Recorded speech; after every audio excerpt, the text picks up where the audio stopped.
ಯಾಕೆಂದ್ರೆ ಯಾವುದೇ ಚೌಕಟ್ಟು ಮೀರಿ ಮಾತನಾಡಲಿಕ್ಕೆ ಹೋಗಲ್ಲ. ಐಜಿಯವರು ಹೋಗಿದ್ದಾರೆ, ಅವರು ಎಲ್ಲ ಕಡೆ ತಪಾಸಣೆ ಮಾಡಿದ್ದಾರೆ. ಒಬ್ಬ ಸಬ್ ಇನ್ಸ್ಪೆಕ್ಟರು ಪೆಟ್ಟು ಬಿದ್ದಿದೆ ಅಂತ ಅವ್ರಿಗೆ ಒಂದು ತುರ್ತು ಚಿಕಿತ್ಸೆಯನ್ನು ಮಾಡಿಸಿ ಮನೆಗೆ ಕಳಿಸಿದ್ದಾರೆ. ಯಾರು ಆಸ್ಪತ್ರೆಯಲ್ಲಿ ಮಲಗುವಂತ ಯಾರಿಗೂ ಏಟೇನು ಬಿದ್ದಿಲ್ಲ. ಹೌದು, ಹೆಣ್ಮಕ್ಳು ಮನಸ್ಸಿನ ನೋವು, ಅವ್ರು ಹೋಗಿ ಹಾಲು ಕಲಿಬೇಕು, ಜೀವನ ಮಾಡ್ಬೇಕಲ್ಲ. ಅವ್ರ ನೋವು ಅರ್ಥ ಮಾಡಬೇಕು. ಈಗ ಅವ್ರ ಮೇಲೆ FIR ಹಾಕಿ ಅರೆಸ್ಟ್ ಮಾಡಿದ್ರೆ ಅವ್ರ ಮನೇಲಿ ಹಾಲು ಕರೆಯಿದ್ದಾರೆ. 60,000 ಲೀಟ್ರು ಹಾಲು ಬರ್ತಾ ಇದೆ ಅದೊಂದು ಏರಿಯಾದಲ್ಲಿ.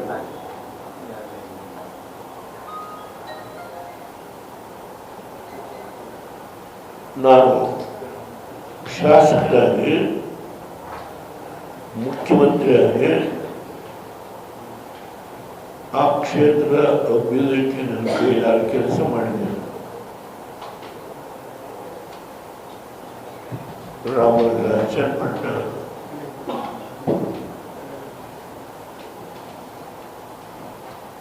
ನಮ್ಮ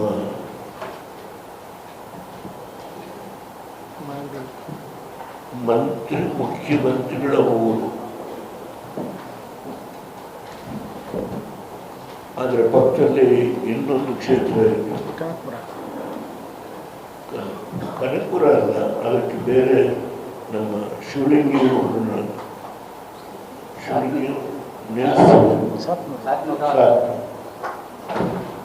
ನಾನು 2 ಕ್ಷೇತ್ರದಲ್ಲೂ ನಿಂತು ಸೋತಿದ್ದು ಉಂಟು, ಒಂದು ಸಾರಿ ಗೆದ್ದಿದ್ದು ಅಸೆಂಬ್ಲಿ. ಅದರಿಂದ ಇಲ್ಲಿ ಈ ಹೋರಾಟ ಮಾಡ್ತಕ್ಕಂಥದ್ರಲ್ಲಿ ನಾನು ದುಡ್ಕೋದಿಲ್ಲ. ನಾನು ಮುಖ್ಯಮಂತ್ರಿಗಳಿಗೆ ಕಾಗದ ಬರೆದಿರೋದು 25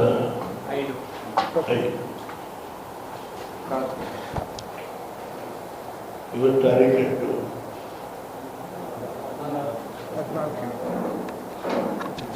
14 ಅಂದ್ರೆ 20 ದಿವಸದಿಂದ 20 ದಿವಸ ಆದರೂ ಕನಿಷ್ಠ ಪ್ರಮಾಣ ನಿಮ್ಮ ಕಾಗದ ತಲುಪಿದೆ ಅಂತ ಹೇಳಿ ಒಂದು ಎಂಡಾರ್ಸ್ಮೆಂಟ್ ಅಂತ ಹಿಂಬರಣ ಅಂತ ಹೇಳಿದ್ರು. ಎಂಡಾರ್ಸ್ಮೆಂಟ್ ಕೊಡಲಿಲ್ಲ ನನಗೆ. ನಾನೊಬ್ಬ ರೈತನ ಮಗ, ನನಗೆ ಯಾವ ಅಧಿಕಾರ ಇಲ್ಲ. ಈಗ ನಾನು ಮುಖ್ಯಮಂತ್ರಿನೂ ಅಲ್ಲ, ಪ್ರಧಾನಮಂತ್ರಿನೂ ಅಲ್ಲ, ಲೋಕಸಭಾ ಸದಸ್ಯನೂ ಅಲ್ಲ, ರಾಜ್ಯಸಭಾ ಸದಸ್ಯರು.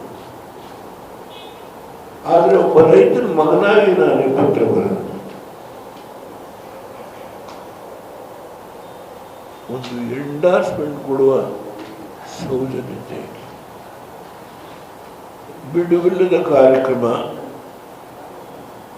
ಅವ್ರಿಗೆ ಇದನ್ನು ನೋಡ್ಲಿಕ್ಕೆ, ಓದಲಿಕ್ಕೆ ಸಾಧ್ಯ ಆಗಿದೆಯೋ ಇದು ಗೊತ್ತಿಲ್ಲ ನನಗೆ. ಇದರಲ್ಲಿ ಎಲ್ಲ ವಿವರ ಇದೆ,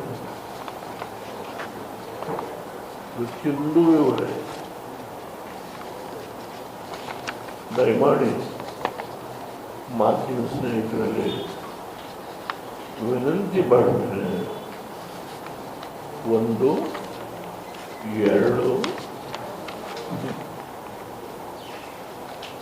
3,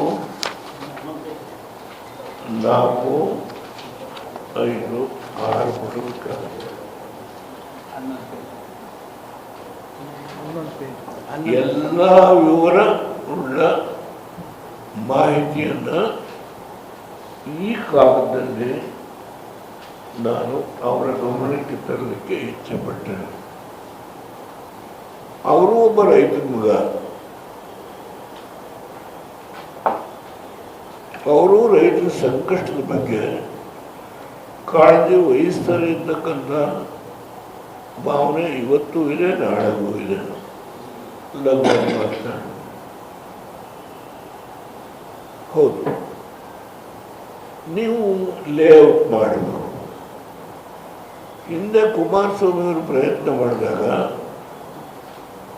ನೀವು ಅದು ಮಾಡಬಾರ್ದು ಅಂತ ಕಾಂಗ್ರೆಸ್ನವರೇ ಹೋರಾಟ ಮಾಡಿದರೆ, ಅಸೆಂಬ್ಲಿ ಒಳಗೆ ಚರ್ಚೆ ಮಾಡಿದ್ರೆ, ಅದರಲ್ಲಿ ಹಿರಿಯ ಮುಖಂಡಗಳು ಕೂಡ ಭಾಗವಹಿಸಿದ್ದಾರೆ. ಅದರ ಬಗ್ಗೆ ಸತ್ಯ ಸಂಶೋಧನಾ ಸಮಿತಿಯಿಂದ ಕೂಡ ಮಾಡಿದರೆ ನಿಮ್ಮ ಪಾರ್ಟಿಯಿಂದ. ಆ ಸಂದರ್ಭದಲ್ಲಿ ಕುಮಾರಸ್ವಾಮಿ ಅವರು ಅದನ್ನು ನೋಟಿಫಿಕೇಶನ್ ಮಾಡೋದನ್ನು ಕೈ ಬಿಡ್ತಾರೆ. ನೀವು ಬಹಿರಂಗವಾಗಿ ಹೇಳ್ತೀರಿ ಕುಮಾರಸ್ವಾಮಿ ಅವರು ಏನು ಮಾಡಿದ್ರೋ ಅದನ್ನು ನಾನು ಮುಂದುವರಿಸ್ತೇನೆ ಅಂತ ಹೇಳಿ